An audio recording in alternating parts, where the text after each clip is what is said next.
Estos videos, del cual tenés frente a tu vista el número 16, toman un libro, Conocer a Perón, escrito por Juan Manuel Abal Medina, padre, poco antes de su partida reciente. Él fue quien, con apenas 27 años, protagonizó y fue protagonista y testigo de la historia en esos tiempos tan ricos de los años 70. Relata ahí mucho de lo que nunca te contaron.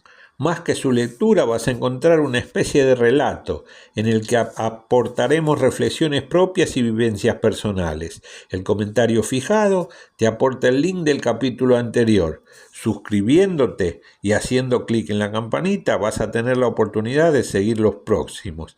En este número vas a ocuparnos de la elección de 1973. Adelante. En ese viaje previo al inminente acto eleccionario del 11 de marzo, a Juan Manuel lo recibieron Isabel y López Rega en el aeropuerto de Barajas. Perón salía de una gripe y lo esperaba por la tarde. Lo invitaron a almorzar. Manifiesta que era la primera vez que hablaría con López Rega así en privado. Apenas se sentaron empezó a hablarle pestes de Cámpora. Se atribuyó junto a la señora su candidatura. Buscó a Isabel con la mirada y ella no pronunciaba palabra. Él le preguntó a qué se refería, acusándolo de traidor, ya que según su criterio estaba haciéndolo de manera correcta. Hacía lo encomendado por Perón con lealtad.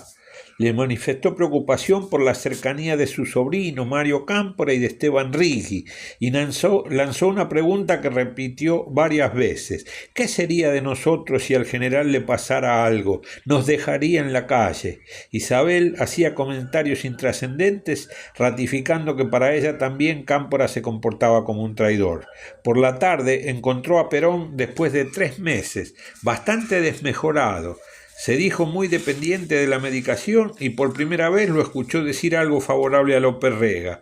Qué suerte que tengo conmigo a este loco que es capaz de no dormir para cuidarme. Le comentó la respuesta de Cámpora cuando en el viaje a Paraguay recibiera la oferta de su candidatura. Mi general, solo acepto porque hemos fracasado en el objetivo de limpiar esta elección, pero solo seré presidente para plantear la inconstitucionalidad de la proscripción y renunciar para que puedan realizarse elecciones libres. Esta es una nueva muestra que su rápida renuncia posterior estaba programada y nadie la forzó. Perón le preguntó por el desarrollo de la campaña. Se mostró preocupado al creer que se estaban perdiendo votos moderados. Cerró la puerta con precaución y puso sobre la mesa un grabador en el que se escuchaban audios de algunos actos de campaña. El cántico claro era Montoneros y Perón, conducción, conducción. Estaba planteada una situación absurda en la que solo movilizaban los sectores juveniles. Tenían una capacidad de convocatoria muy importante, pero además se habían ocupado de excluir al resto de los sectores. La evaluación era que esa era una consigna peligrosa. Por pretender ponerse en pie de igualdad con Perón y reducir al peronismo a quienes aceptaran esa conducción bicéfala. En charla con Manuel Urriza, este le comentó que se estaban incorporando a la tendencia sectores provenientes de las izquierdas que no habían creído en el regreso de Perón. En trabajo conjunto de Perón y Abal Medina, el primero definió límites de la discrepancia entre la juventud sindical y la juventud trabajadora peronista, entre burócratas sindicales e infiltrados. Empoderaba a José Rucci para la organización de la rama sindical. Se proyectaba una conducción colegiada surgida de elecciones, con 2 representantes de la mayoría y 1 de la minoría. Encomendaba a Juan Manuel la conducción de estos procedimientos, con la indicación expresa de excluir a los que promovieran la descalificación de otros compañeros. Tras despedirse de Perón, previo al regreso, López Rega insistió con las acusaciones contra Cámpora, diciéndole a Abal Medina que él sería la primera víctima. Ya en Buenos Aires se reunió con Cámpora y cuando le planteó el cuestionamiento del tándem López Rega-Isabel, lo sorprendió diciendo: creo que los he descuidado, ellos sienten que les debo todo y algo de eso hay. Le pidió discreción y dijo: yo lo voy a arreglar. Esa noche sería el cierre de campaña en cancha de Independiente. A Valmedina le sugirió que hiciera pública aquella respuesta en Asunción en la que Cámpora anunciara la posible renuncia. Cámpora opinó que era una maniobra peligrosa. Dijo que por prudencia él no había hablado ni siquiera con su entorno, con su equipo del tema. Lo postergaron y Cámpora le pidió a Juan Manuel que en su discurso de la noche llevara tranquilidad a las Fuerzas Armadas.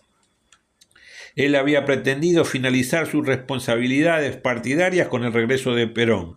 Le prorrogaron hacia la elección de las candidaturas y ahora la hacían extensiva la prórroga al resto de la campaña. El 9 de marzo, Lanusse jugó la última carta. Advirtió públicamente que la República dependía del resultado que podía llegar a sumergirse en la anarquía.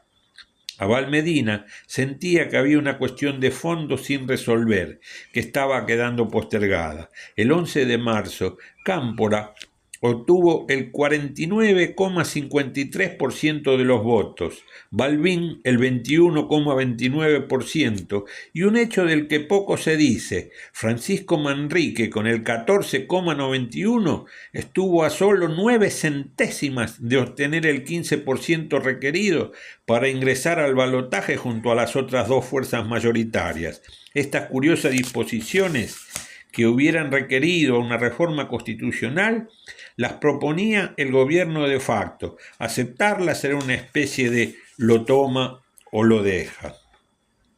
Ese poco menos de medio punto faltante hubiera requerido una segunda vuelta, pero el radicalismo consideró definida la elección y reconoció su derrota. Esto parecía ser el final de un largo camino. Quizá así lo fuera, pero era además el comienzo de otro. Faltaban poco más de 2 meses para la Asunción del 25 de mayo y pasarían muchas cosas.